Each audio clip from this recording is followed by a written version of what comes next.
Hello, my name is Crystal Chisel, and I'm Senior Director of Partnerships for Project Drawdown.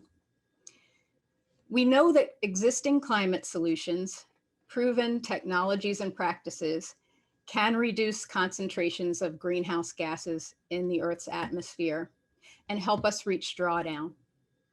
We also know that the human activity that has generated skyrocketing emissions of greenhouse gases has not been a random accident.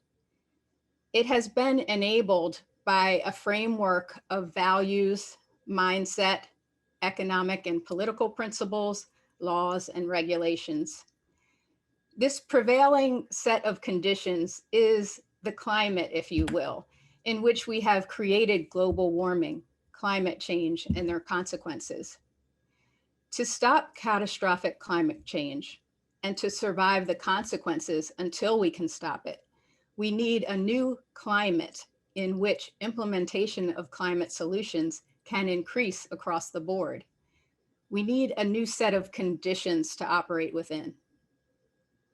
In this session, we'll hear from experts who have spent decades studying, thinking about, and working to put in place a new set of global conditions that can create the enabling environment we need to not only increase climate solutions, but at the same time, repair damage, elevate human well-being, increase quality of life for all people worldwide, achieve justice and liberation for all, and create a world that works for everyone and for our planet. In this session, we'll think together about how to rise to the next level of climate action. Dr. Barbara J. Love is Professor Emeritus of Social Justice Education in the College of Education at the University of Massachusetts Amherst. She has worked with a broad range of organizations throughout the US, Europe, the Caribbean, and Africa. Her research focuses on personal, organizational, and societal transformation and strategies for liberation. Welcome, Dr. Love. Thank you, Crystal, for this opportunity to think with you about the climate crisis and how best to achieve drawdown. The world is in an uproar. The danger zone is everywhere. And implementation of workable solutions to the climate crisis seem to come up short. So what is needed? Quoting Einstein, you can't solve a problem on the same level that it was created. You have to rise above it to the next level. So what is the next level of thinking about this climate crisis that we humans face? And what is the framework that will enable effective solutions? I am proposing that critical liberatory consciousness provides the perspective that will enable rising above the problem to develop workable solutions. Solutions, not band-aids. Stopping or slowing global warming is the lower level at which to address this problem. Aiming for drawdown, slowing the Earth's warming, reaching the point where greenhouse gases in the atmosphere peak and begin to decline will not lead to workable solutions. We must aim higher. So how will critical liberatory consciousness help us aim higher and move forward? Critical liberatory consciousness is the mindset that enables continuous awareness, analysis, action, accountability, and allyship to make the micro and macro adjustments that move us toward a world characterized by equity, fairness, and justice. Liberatory consciousness centers a mission of societal transformation. This is the level at which strategies to address the climate crisis must originate. Here's how critical liberatory consciousness works. Let's start with awareness. What are you able to notice? That there is a climate crisis, that's the beginning of awareness. Critical liberatory consciousness requires recognition that the climate crisis was created by the same mindset and in pursuit of the same goals that created colonialism, white supremacy, racism, and genocide. These parallel historical developments go hand in hand. Analysis. Racism, colonialism, and genocide continue to exert primary effects on the development of the climate crisis. It places limitations on efforts to effectively address the climate crisis, and it blocks and limits vision and development of effective strategies to move forward. The climate crisis cannot be effectively dealt with without simultaneously dealing with the effects of colonialism, racism, and genocide. You cannot deal with the one without dealing with the other. Achieving drawdown can only occur within the context of a vision of creating a more just and equitable world, a world that works well for everyone, a world that remediates the effects of colonialism, racism, and genocide. So, given that level of awareness and given that analysis, what action strategies would be most appropriate? Well, what I will do is give you criteria against which each action strategy must be measured. Number one, every action strategy must be analyzed through the lens of whether and to what extent that strategy addresses and seeks to repair the effects of colonialism, racism, and genocide. Second, to what extent were the people who have been targeted by colonialism, racism, and genocide involved in the theorizing and formulation of the strategy? The minds that created the problem may not develop strategies for solving the problem and then bring those already developed strategies to those people who have been targeted and who are still in recovery from colonialism, racism, and genocide, and ask what should be added or how should the proposal be tweaked. Do not bring prepared proposals to those who have been targeted and ask for their help in implementing already developed proposals. And the extent to which any strategy is characterized by paternalism, charity, false generosity, or recreates or leads to the creation of relationships of domination and subordination, to that extent, the strategy is bound to fail. And the third criteria is this: how will the leadership of people of the global majority be centered in the implementation of proposed solutions? Having subjected any proposed solution to this criteria, then you must deal with the issues of accountability and allyship. So, given our time, I will not go into detail about accountability and about allyship, but it's about how do we hold ourselves and each other accountable for seeing to it that the solutions that we propose, the solutions that we develop, meet these criteria, that they ultimately aim toward the creation of a world that works well for everyone. And allyship is built into the project. Indeed, we are all in this together. Together, we will have a livable future on planet Earth. There is no planet B. We will do it together or we will perish. Thank you for this opportunity to imagine that we will indeed calm the climate crisis and create a just and livable future for us all on planet Earth. Thank you, Crystal.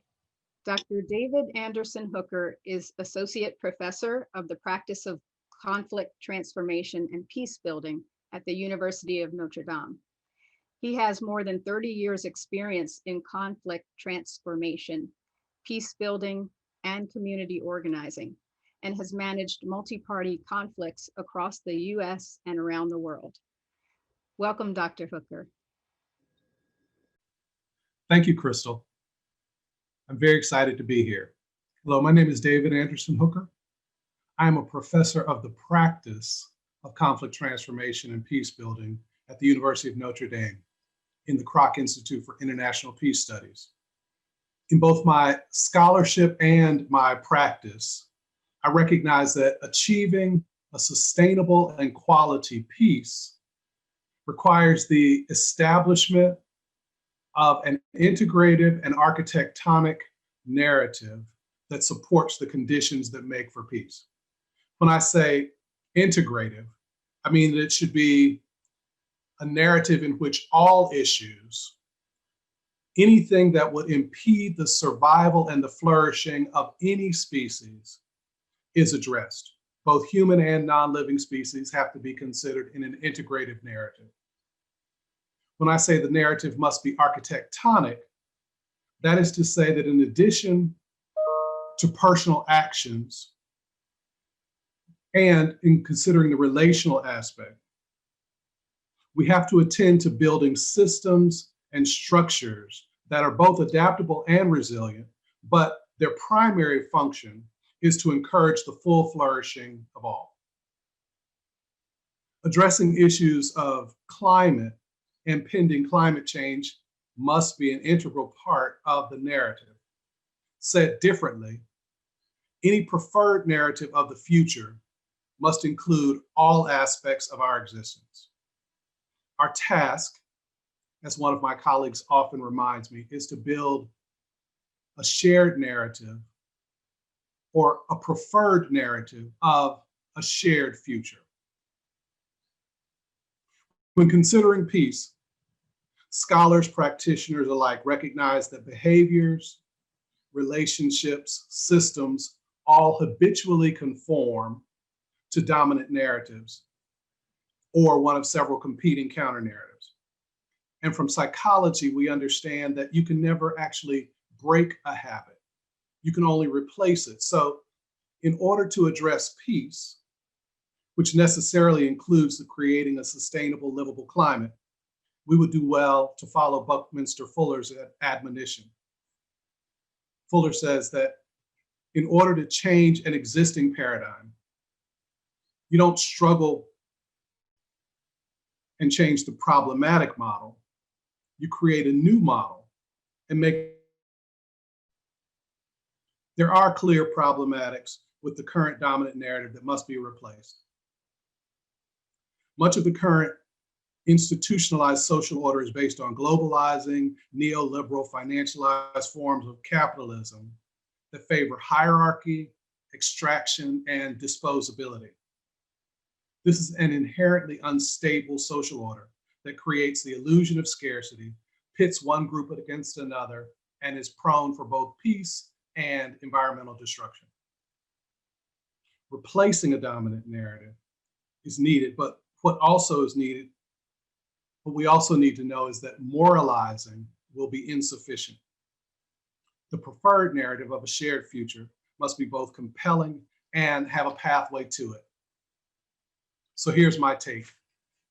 I envision a world in which everyone and everything is included, a world in which every individual, every group, every species has equitable access to the relationships, resources, structures, and testimonial authority that they need to survive, to thrive, to manifest their full capabilities, and to do so in ways that can contribute to a greater good beyond the species itself.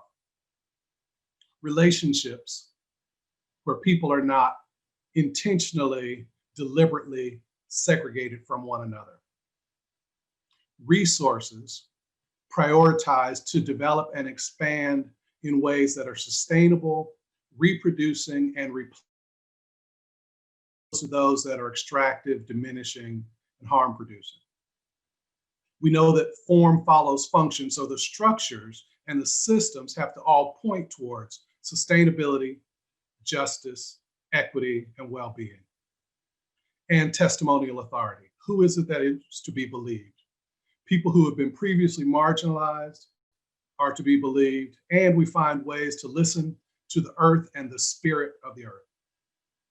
Remember, the narratives are integrative, which means that we recognize that the harms produced by current dominant narratives cause women, non-binary, gender fluid, BIPOC folks to suffer in the same way that many lower and working class people suffer, and ecological damage occurs as a natural outgrowth of this narrative. And so there must be a different way. There are many social movements that have begun to recognize the integrative nature and spoken to this. A while back, there was Occupy. Today, Black Lives Matter, Me Too and Say Her Name, as well as the Sunrise Movement, all account for a certain level of intersectionality between people, but also recognize and regard the conditions of the earth. But how do we get there? How do we move towards this preferred narrative of a shared future? There are a couple of examples of ways that are beginning to do it. The deep democracy movements and the gifting economy move us in the right direction. And there are also a few African principles that I would want to hold up for us that help us to support our work. Ujima, which is collective work and responsibility. Ujamaa, which is cooperative economics, and Ubuntu, the interconnectedness of life, the I am because we are. If we can expand our imagination to understand that those also include the earth, the non-human and non-living portions of our world, then this will expand us to the point where we can build towards a preferred narrative of a shared future, a sustainable equality peace, which necessarily requires a sustainable quality climate. The climate has to be changed so that we can avoid damage of climate change. These are, in the moment, difficult times, but I would take, again, the advice of Buckminster Fuller, who says, there's nothing in the caterpillar that teaches you or that points to the fact that it will one day be a butterfly. We have to build a world today that protects our caterpillars and then have an imagination of a world where butterflies also will flourish. Thank you. Dana Kawaoka-Chen is the Executive Director of Justice Funders, where she guides philanthropy in reimagining practices that advance a thriving and just world. Welcome, Ms. Kawaoka-Chen. Thank you, Crystal. Greetings, esteemed colleagues. My name is Dana Kawaoka-Chen, and I am co-director of Justice Funders, a partner and guide for philanthropy and reimagining practices that advance a thriving and just world.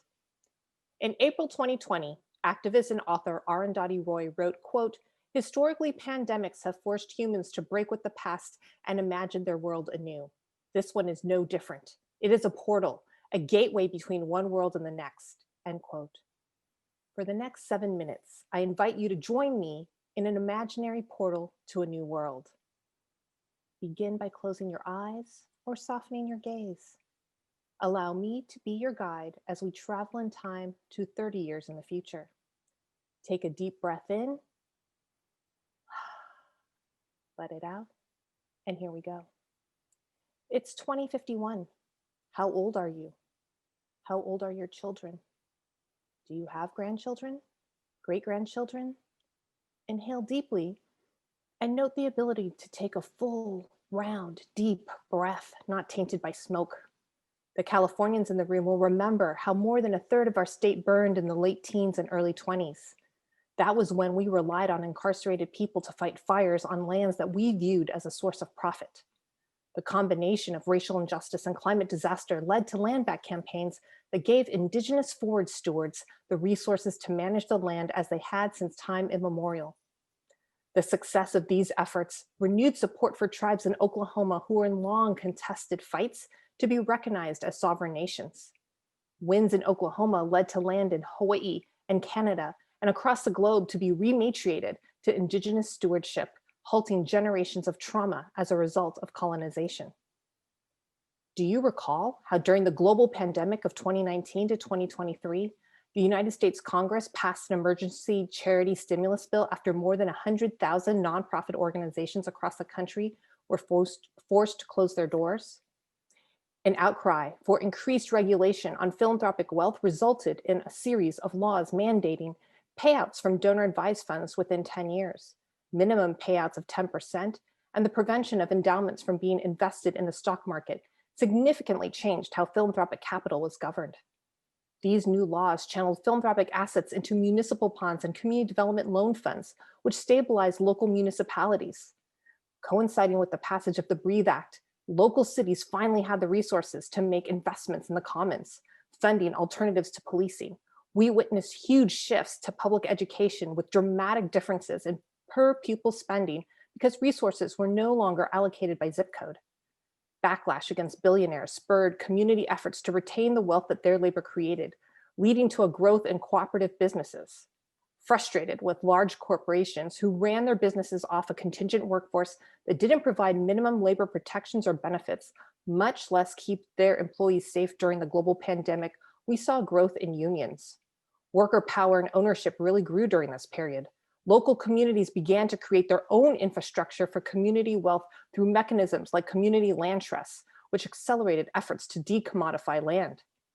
In cities like Richmond, California, and Boston, Massachusetts, which had neighborhoods that were food deserts, the need for locally grown, healthy foods supported the rise of urban farms, which employed returning citizens.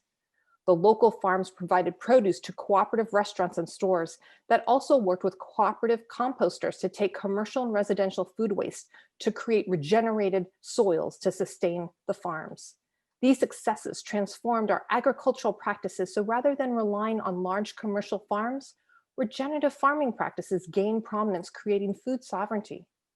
The growth of these efforts required more access to integrated capital, creating the demand for public banks across the country. These shifts really accelerated the just transition from an extractive economy organized around the right to accumulate wealth through the exploitation of labor, extraction of our natural resources, and enforced through militarism to a regenerative economy centered on social equity through ecological restoration and full and fair participatory processes for all people. Within the next decade, our natural resources were revitalized due to federal policies to ban fossil fuels, increase the production of solar and wind, and the migration from corporate-owned to community-owned utilities. The passage of the Thrive Act prioritized renewable, environmentally sound, and ethically sourced energy production from development to deployment. It provided environmental protections and ecological restoration pathways to address the human-caused damage, destruction, degradation of ecosystems by the extractive industries. In the late 20s, a sweeping wealth tax endowed a federal reparations commission. The commission resourced community healing initiatives, honored land grants made to indigenous tribes, and finally paid reparations to all the descendants of US chattel slavery. As a result, corporations and private foundations were required to pay land taxes to local tribes. This led to the requirement of US federal agencies to secure the free, prior, and informed consent of indigenous nations related to their environment, lands, water, livelihoods, and culture. Do you remember how this became a period of healing and reconciliation? In the early 30s, the Reparations Commission funded new public monuments in communities across the country. The changing cultural narrative combined with the changing demographics across the country provided the momentum needed to end other archaic reminders of this country's white supremacist history. We finally did away with the Electoral College, created a national paid day off in which to vote, and shuttered the Supreme Court as lingering artifacts of an antiquated democracy. In the 40s, shifts in our governance practices became more visible in every aspect of civic life. Local governments adopted public budgeting processes. Democratically governed community loan funds replaced many philanthropic boards. This is when the political journeys of all were supported by mass base building organizations, as the prior focus on those with wealth were no longer a need. With policy changes in taxation, increased regulation governing corporations and philanthropic wealth, our economy became more regenerative. Everyone had the resources they needed to thrive. The combination of all these shifts contributed to our being able to reverse global warming. As our future selves breathe a collective sigh of relief that our future generations can live on a hospitable planet, I invite you to take another deep breath and rejoin me in 2021. Welcome back. I hope our visit to another portal has renewed your sense of possibility and hope about the future. May this vision offer a pathway forward from the present. As we work to usher in a just transition, I leave you with a reminder from our friends at the Climate Justice Alliance. Quote, "We can only undertake global efforts to remediate and restore ecological balance if we redistribute the wealth accrued from stolen lands, stolen lives, and stolen labor to those from whom it was taken and continue to be most impacted by pollution, poverty, racism, state violence, and pandemic across the world." End quote. I welcome co-conspirators in building this world. Crystal, back to you. Richard Mabion is a veteran community organizer and grassroots environmental activist in Kansas City, Kansas, who has won various environmental awards and is the founder of Building a Sustainable Earth Community, dedicated to environmental organizing in low-income communities. Welcome, Mr. Mabion. You know, I've been asked to address the conditions that are existing in our climate change, the environment and conservation world. And that's a tremendous subject for me. There are so many different ways that I could approach it that I have really been working hard to be able to zero in on what I want to talk about. So to get that out first, so you'll understand where I'm going, I want to talk about the greenhouse gas reduction part of our climate change work. And the reason I'm bringing that to this is because we all know that in order for us to reach our target dates and to reach that figure reactor in 2050, this program is going to have to be inclusive of everyone, all portions of the population. And that's not necessarily saying that everybody in those portions have to be directly involved, but each segment, not only in America, but around the planet, needs to be engaged in reducing our carbon footprint. And my concern with the work that I do in our inner cities, our people aren't even recycling. And that's one of the lowest hanging fruit on the vine. So I'm making that my comments about that. So the first thing I'm gonna do is set a scene for. I want everybody to think about the circumstances that happened in New Orleans in 2005 with the Katrina tragedy.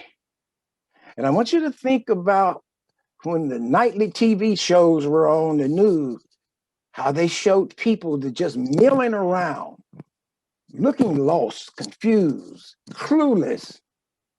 Looked like there was no local leadership to give them directions on what they could do. If it hadn't been for the Superdome and our first responders, you know, we don't know how many people we would have lost during that tragedy. But it was that incident that made me become acutely aware of this environmental world. And it made me want to learn more about it. So I found a book. This we talking in it went to 2006, but I found this book by a guy named David Corton. And the book's title was The Great Turning. As far as I'm concerned, it was a great book because that book is what has me sitting here right now speaking to you. And it has been guiding my actions ever since I read it. Didn't take very long for him to reach me. About the first four or five pages within the first chapter, he made a comment. He said, leadership for the world that we are going to be working with will come from the people who have suffered the most injustices in life. As a former community organizer from the 70s, working in the civil rights movement, I knew exactly what people he was talking about, not necessarily Black, but low income, multiculturally. And I realized that if someone Black did not get inside this environmental world and learn it from the inside out, when it came time for that leader to exist in the Black community, they may or may not exist. And that is what propelled me in to being a part of this movement. I spent the next from 2006 all the way up to 2019 doing nothing but experimenting, trying programs, doing this, doing that. In 2019, Cornell University started their first online climate change action course. And fortunately, out of 600 applicants, they selected 30, and yours truly got to be one of the 30s. Oldest thing in the room, but I got to be one of the 30s. And the one thing that made it so significant, out of the 30, only 5 of us were from the United States. Everyone else was from all over the planet. I mean, various parts, South America, Africa, Bahamas, you name it. We had people there that were actively engaged in this environmental movement. And so they were all sharing what was going on in their places. And it was a really good lesson to have. I had one of my team members, they divided us in teams of 4, and one of them was from Nigeria. And he talked about a 1,500 kilometer wall that they had built over there called the Green Wall. And it was where they had planted trees. And it was such a tremendous experience hearing him talk about that. But at the same time, because they weren't reaching the low-income community, because firewood is a staple for them, would cut down the trees. And so that's what gave us a chance to be able to engage in this conversation. And out of that came, once they saw what I was doing in Kansas City, they decided, this is something we can do back at our place. So that got me to create what's called a climate change consciousness for the low-income community. Now I'm gonna back up to my days as a community organizer. The thing that was very beneficial back there, I worked for a company that worked in a umbrella kind of organization, kind of like you hear people talking about now. And in that umbrella organization, like the center pole would be the central office. And here, everyone there was an expert in their areas, whether it was healthcare, whether it was youth programs, whether it was elderly, whether it was employment, training, you name it, that person was at that office. And also accounting. And then they had 5 individual neighborhoods. That's where the tentacles from the umbrella sit. And in each one of those neighborhoods, they hired an executive director. Usually back in those days, it was someone that was coming from James Adams School of Social Work. So you had a really sharp person that was the executive director. And then they would hire people out of the neighborhood who would be the youth workers, the age worker, the health worker. So that way, those people knew the folks that they were going to be working with. It wasn't nothing new. They knew them, had grown up with them, knew their kids, went to school with their kids. That whole thing was a benefit for being able to get inside the doors. And then they would hire a person like me. I graduated from college. They hired me as a citizen participation specialist. When I saw that thing in Katrina, that's what I knew was missing in the environmental world. Because see, we don't go out and talk to people and make them aware of what this environmental world is all about. People aren't recycling because no one's talked to them. They just showed up one day and all of a sudden you got a bucket, you start putting your stuff out there. But the reason for doing it has never been talked to them in such a way where they would be able to understand it and hear. So that's when I'm coming with my proposition on you now. I'd like to see that kind of umbrella program being used in our inner cities. I'm only focusing on the inner city. And what we should be able to do is to have what would be considered a central office that had those kinds of professionals working in, especially accountant, to be able to work, to be accountable as far as how the money's being spent and the kind of programs that's being designed. And those people would provide the executive directors of your social service agencies. And I'm talking about people social service agencies with the kind of leadership they need so they and their staff become climate change minded. Then a person like me, I'm only using me as a character, should be hired as the Green Czar facilitator. And that person should be the one that's directing our environmental and conservation concerns to those executive directors, to the staff, and then working with the staff to teach the clients. If we want to have a successful greenhouse gas program, we need to be able to reach the low-income portion of the population too. I see this as an ideal way of being able to provide the kind of leadership that's needed in the areas where trust is a factor. When you start hiring people and training people that are brothers and sisters of the folks that you're training, it makes a big difference in how much of it they receive. Thank you.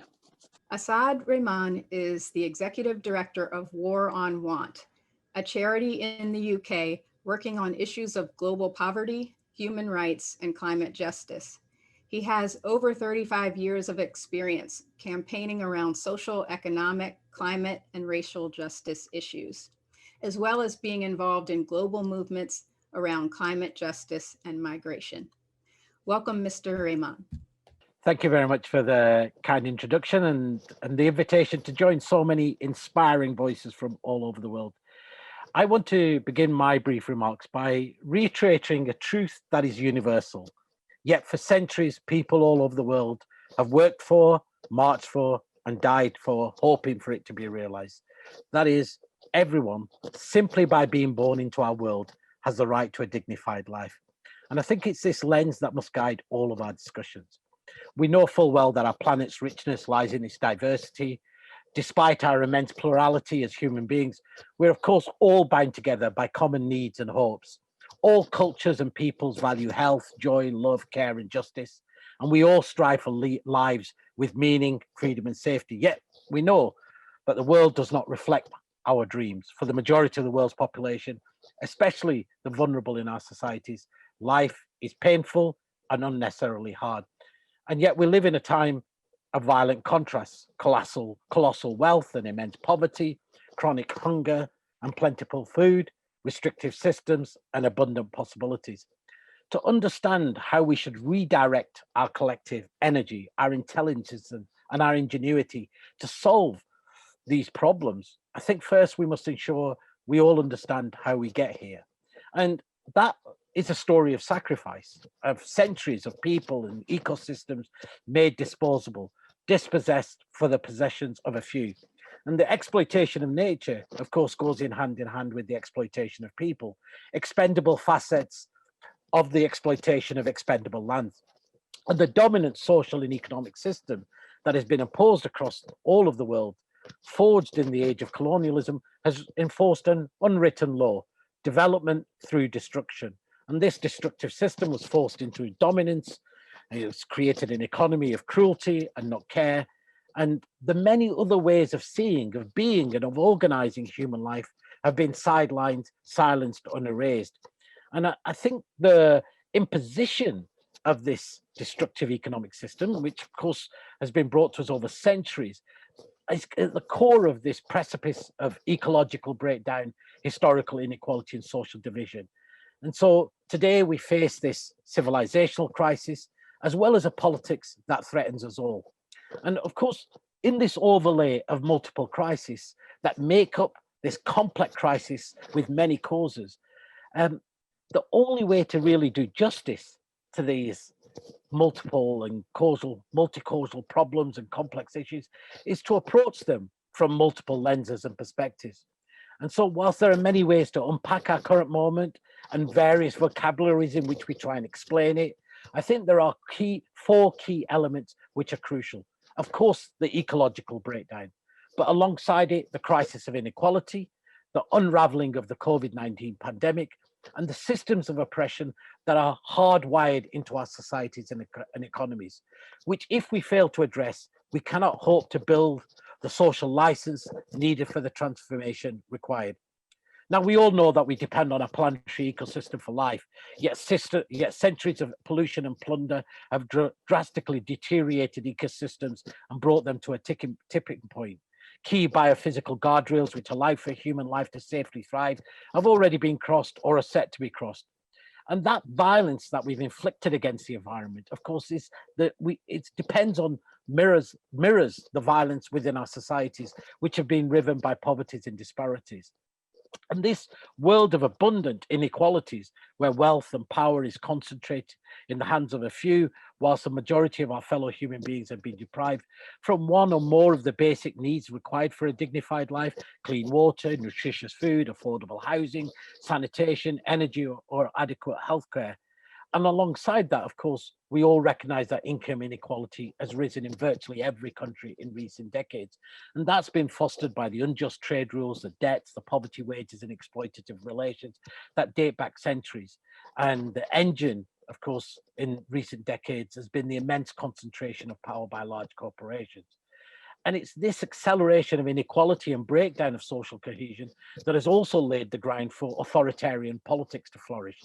We all can all see fragile democracies and hard-won rights that sustain them have all faced the resurgence of old threats as forces of hatred, fascism, and division are being emboldened. So we all know that that ultimately we have to confront inequality as it sits at the root of our interconnected crisis. Saadia Hartman, the renowned author and academic, said, so much of the work of oppression is policing the imagination. And in a world riven by deep imbalances of power generated by these historical injustices of recognition, distribution, exclusion, these systems have become entrenched over time through things such as racialized capitalism. And it's key that we do not see these as historical abstractions, but as part of the current systems which have led us to these concrete and unequal realities. So that as a result, we're not just unequal, but we're unequal neither in our exposure to violence or injustice, but also in our capacity to address it. So acknowledging their existence and lineage is a first key step, because unless we actively put as a core objective being able to identify and uproot these systems, they will remain in place in our solutions. So if, for example, our transition towards a green economy does not account for colonial injustices and its history of extraction of resources and wealth, then it will simply deepen those very same inequalities in the name of green recovery. And in the backdrop of the COVID pandemic, which is accelerating all around us, and which we all recognize has been an X-ray on our societies, exposing all these deep economic, social, racial, and gender inequalities that exist within our societies and between our societies, we can all know one truth, that it's the most vulnerable who've been the hardest hit, and it is those who will be denied access to the same life-saving vaccines in the name of corporate profit. But this pandemic has not only been a crisis of health, because it's combined with these other epidemics of inequality, of rising racism and spiraling climate breakdown. And this collision of this crisis has brought us to this watershed moment.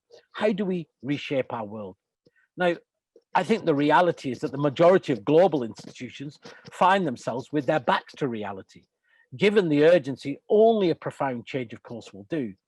And this wake-up call, of course, has been constantly reiterated, even most recently by the scientific institutions such as UNEP, which outlined a conclusion familiar to social movements all around the world.